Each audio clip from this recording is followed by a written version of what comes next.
नमस्कार दोस्तों, आज मैं आपको गणेश भगवान की कहानी सुनाने जा रही हूँ। प्रेम से बोले गणेश भगवान की जय हो, पार्वती माता की जय हो, भोलेनाथ की जय हो। किसी गांव में एक सेठ सेठानी रहा करते थे। सेठ गणेश भगवान का बहुत बड़ा भक्त था और सदैव उनकी पूजा किया करता था।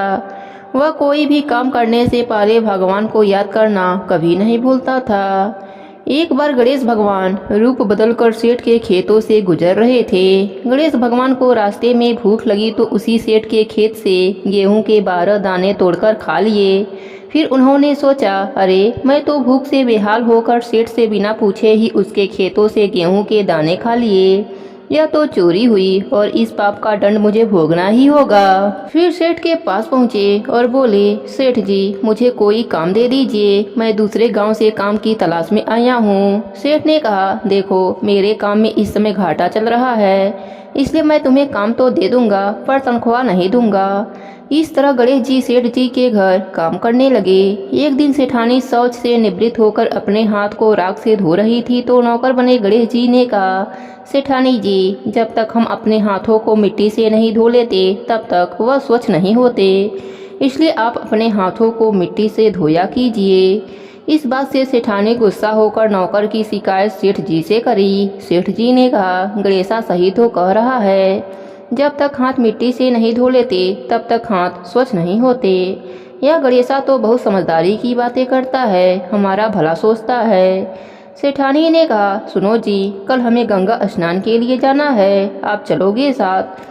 सेठ जी ने कहा, मुझे दुकान पर बहुत काम है, तुम गणेशा के साथ चली जाना। अगले दिन सेठानी गणेशा के साथ गंगा घाट पहुंच जाती है। सेठानी गंगा किनारे पर ही बैठकर स्नान कर रही होती है। गणेशा सेठानी को लेकर बीच गंगा में ले जाकर डुबकी लगवाकर वापस किनारे पर लाता है। इस बात से भी सेठानी बहुत गुस्सा होती है। सेठानी घर आकर यह बात सेठ जी को बताती है। सेठ जी ने कहा, गणेशा तुमने ऐसा क्यों किया?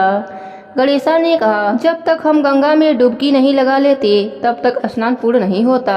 सेठ जी प्रसन्न होकर बोले, यह गणेशा तो बड़ी बुद्धिमानी की बातें करता है, हमारे बारे में कितना अच्छा सोचता है। एक दिन सेठ जी अपने घर पर पूजा का आयोजन रखा। सेठानी को बुलाने के लिए गणेशा से बोले। गणेशा सेठानी को बुलाने गया तो देखता है सेठानी काला कपड़ा पहन रखी है।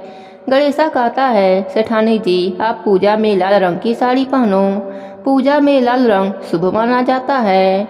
सेठानी गुस्से से सेठ जी के पास गई और सारी बात बताई। तब सेठ जी ने कहा, गणेशा ठीक ही कह रहा है, पूजा पाठ में लाल रंग बहुत शुभ माना जाता है।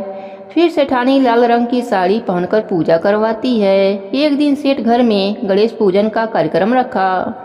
गणेश जी की मूर्ति के स्थान पर गणेशा जाकर बैठ जाता है।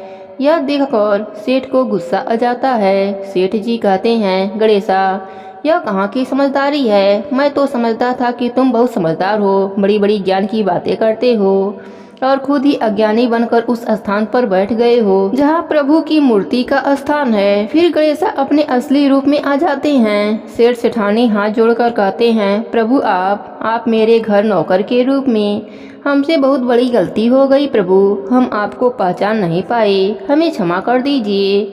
गणेश भगवान ने कहा, तुम दोनों व्यर्थ ही परेशान हो रहे हो, मैं तो स्वयं तुम्हारे घर में नौकर बनकर आया था। मैंने तुम्हारे खेत से गेहूं के 12 दाने चुराकर खा लिए थे, इसलिए मैं उसका ऋण चुकाने तुम्हारे घर नौकर बनकर आया था। मेरा आशीर्वाद सदैव तुम पर बना रहेगा, तुम्हारे घर में धन वैभव की कभी भी कमी नहीं होगी। इतना कहकर गणेश भगवान अंतर ध्यान हो जाते हैं। हे गणेश जी महाराज, जैसे आपने सेठ सेठानी पर अपनी कृपा करी वैसे ही अपने सभी भक्तों पर अपनी कृपा बनाए रखना। प्रेम से बोले गणेश भगवान की जय हो, पार्वती माता की जय हो, भोलेनाथ की जय हो।